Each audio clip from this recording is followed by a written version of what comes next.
Hello, good morning and welcome to the AM News with me, Mapisa Sibidi. Now, first story, at least 17 people have died and 59 others injured in an explosion at Apiati near Bogoso in the western region. Thursday's explosion also created dry gorges in the middle of the Bogoso-Bordi road, creating vehicular traffic on that stretch. Police say it is collaborating with other first responders to bring relief to survivors and the community. Reports say a designated mine explosive truck carrying explosives was crossed by a tricycle and went underneath the explosive truck. Isaac Dasmani is a municipal chief executive for Prestia Huni Valley. Prestia, some came from Propon, and we also got some military men also came to the scene to support, and then the police also came. And then we have a lot of people on the ground that were able to put the situation under control.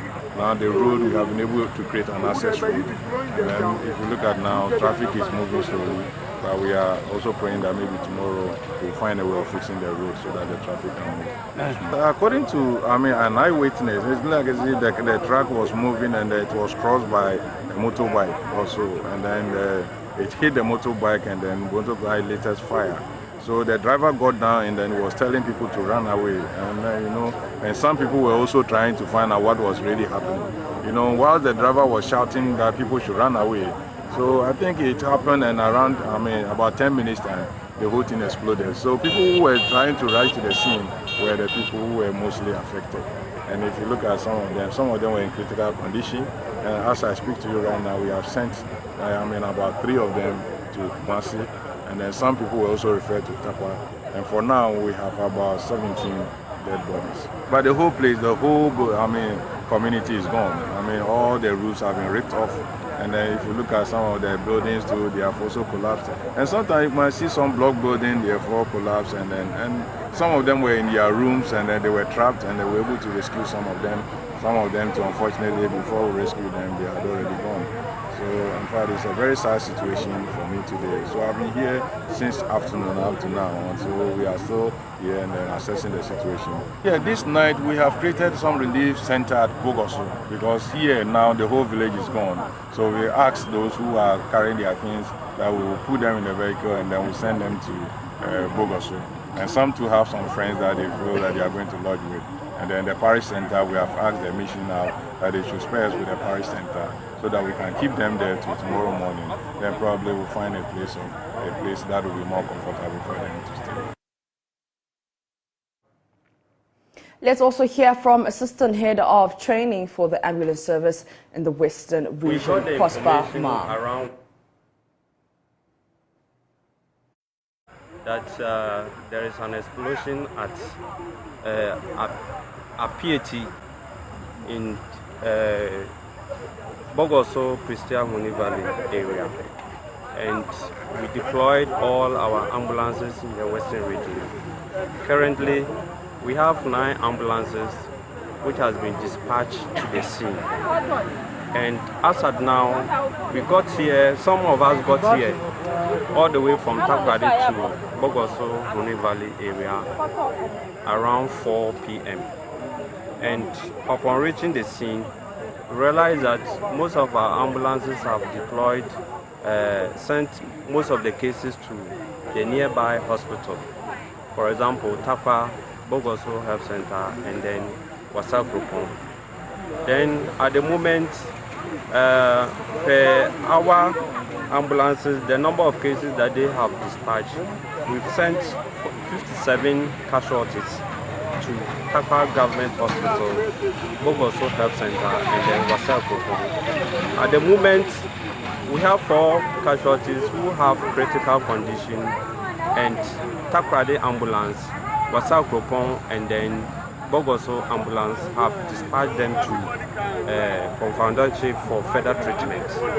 As at now, I cannot confirm the number of dead bodies at the scene, but I know there are a lot of dead bodies around, which we can't confirm for now. For now, a lot of them are having severe pains.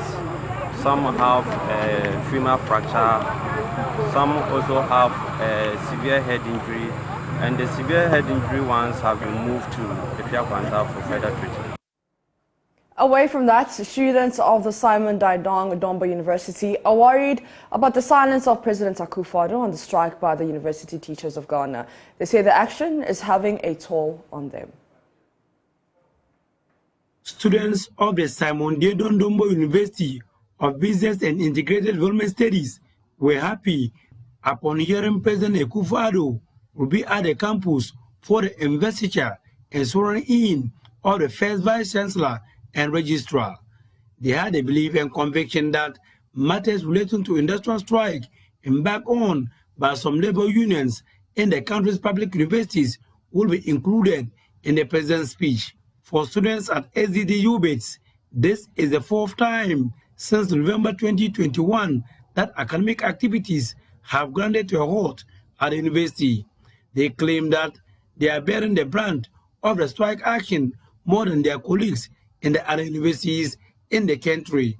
Though they thank President Kufuor for coming for the investiture of the Vice Chancellor and the swearing in of the Registrar, it is of no use when the lecturers are on strike. Happy about that. But now, the issue on board now is the strike. We students of UBs have been on campus here since November. We came, our lecturers went on strike. They addressed that. And now we are in here, January, and they are still on strike. The president never talked about this. This is hurting us. We waste money here, day in, day out. We spend a lot here on campus. Our president never addressed this and he's gone. Just like that. Does it mean that we will still be here without going for lectures? Pouring into this institution money, just like that.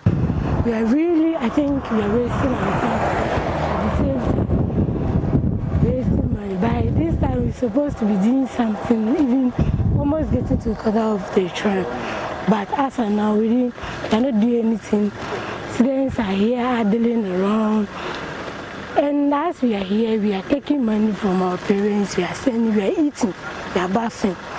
We are expecting him to say something about that, which he didn't. As a student being here, the only thing you need to be impressed about is you going to lectures and having your assessment, seeing your exams results and stuff. And now we haven't even seen our exams results. Some of the results yet still we haven't seen them in our portal. Meanwhile, President Kufuor has assured public universities in the country that government will initiate policies and programs to enhance the capacity of graduates to contribute to the socio-economic development of the country. He noted that with the establishment of the Simon Daidong Dombo University, which has the mandate to train students on research, business and other related areas, it will mold them to achieve higher education through creativity, entrepreneurship and innovation. President Kufuor has been speaking at the investiture of the first Vice Chancellor and swearing in of the first Registrar of the school. The matter of the seed capital has still not been resolved. I'm in active discussions with the Minister for Finance on the issue, and I had hoped that by now it would have been addressed. Let me assure you by my presence here today that it will be done very soon, as well the completion of the library complex. I doubt, however, that in the current circumstances of our public finance, whether we can produce at one go $100 million. President Kufuor assured the people of the country of the commitment of the government to initiate policies and programs to enhance the capacity of graduates from tertiary institutions to contribute to the socio-economic transformation of the country. It is my expectation and hope that this university, established to provide higher education, disseminate knowledge related to development in business and development studies, undertake research and foster relations with persons and entities outside this institution, will produce graduates who are molded to take on the opportunities and possibilities for higher achievement through creativity, entrepreneurship, and innovation. Sexual harassment, extortion, frustration, and weak communication skills are amongst the many social challenges faced by students in several educational facilities in Ghana. In a quest to upgrade social relations between students and staff and to end rampant social vices on campus, the Kumasi Technical University has launched its maiden Students Matter Most project. There's more in this report. The launch of the Maiden project saw students, teaching and non-academic staff of Kumasi Technical University deliberate on pragmatic measures to provide an enabling environment for student growth. The year-long campaign is under the theme Standardizing the Relationship Between Staff and Students. Vice-Chancellor of KSTU, Engineer Professor Nana Osewusu Achao, assured the initiative would ensure the paramount well-being and interests of students. I've witnessed on many occasions lecturer-student relationships that can best be described as a master-servant relationship. In a number of instances, we as lecturers, we take the high stand, and then the students, they are the lowly people who are only good when we feel they are so. But for the most time, we treat them rather sadly, not what we expect to be meted out to our students. Management of the university has instituted periodic student orientations for effective communication, access points and helplines, and peer counselors for a conducive and friendly environment for teaching and learning. Some fresh and continuing students of the university are optimistic the approach would imbibe confidence in students and safeguard their stay on campus. As a continuing student, I believe that now I can go to my lecturer, even the non-teaching staffs, for help.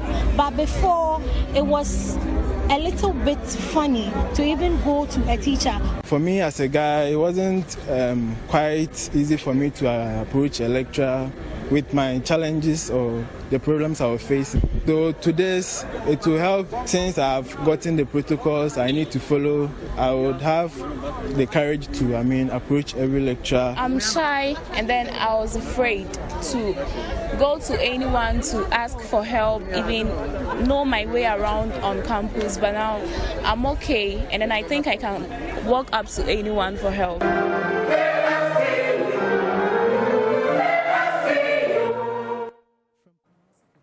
The Keta Senior High School Technical School in the Keta municipality of the Volta region continues to enjoy the fruits of its labor following a spectacular performance at the 2021 National Science and Maths Quiz Competition. In a bid to push the school to achieve improved academic excellence, an old student, Josephine Ohene, in charge of corporate affairs and sustainability at the Prestia Sankofa Gold Limited, has launched the Josephine and Jesus Award Fund to cushion brilliant but needy students. Fred Kwamasari has more. Keta Senior High Technical School shot to fame following its excellent performance at the 2021 National Science and Maths Quiz Competition, where it emerged as the second runner-up. The performance of the contestants wowed many, since they were not identified as favorites at the start of the competition. An old student and in charge of corporate affairs and sustainability of the Prestia Sankofa Gold Limited, Josephine Ohene is hoping this legacy lives on, where the school would witness improved academic performance. She has therefore launched a Josephine and Jesus Award Fund to help out with academic challenges of brilliant but needy students. I have watched the school's progress, and it's moving positively from good to better. It will be an annual event, and the award will be presented to 3 students from each class. That is Form 1, Form 2, and Form 3. Let me also emphasize here that it's a non-partisan award, and it is a non-gender-based award. It's not biased towards any gender. It's open to all, both boys and girl students of the school. The meaning of our mantra, Jolali, means fly now. Fly now. And to the students, I tell you, fly now. Don't procrastinate. Be proactive. The headmaster of Keta Senior High Technical School, Isaac Jijienyo, appreciated the efforts of Madam Ohene Boateng to contribute improve the standard of education in the area. I have the singular honor to have all of you here today for this landmark event that is surely going to help prop up talents that are likely to make our lives better in the nearest future. It is my prayer that this educational support fund is going to be everlasting in the lives of Keta Senior High Technical School. The Keta Municipal Chief Executive, Emmanuel Gemegan, urged the students to study hard to merit the awards. And this award is purely based on merit. So students, I put it before you as a challenge that you need to actually work hard to get any of these awards. The MCE also announced plans by some old students to construct a well-furnished ICT block for the school. Madam Ohene Boateng is also hoping to expand the award scheme to cater for as much students as possible. Fred Kwame Asari, Joy News, Keta. And from here in Accra, I am Apita CBD, wrapping up with the AM News. For more news, you can log into myjoyonline.com. The AM show continues with Benjamin.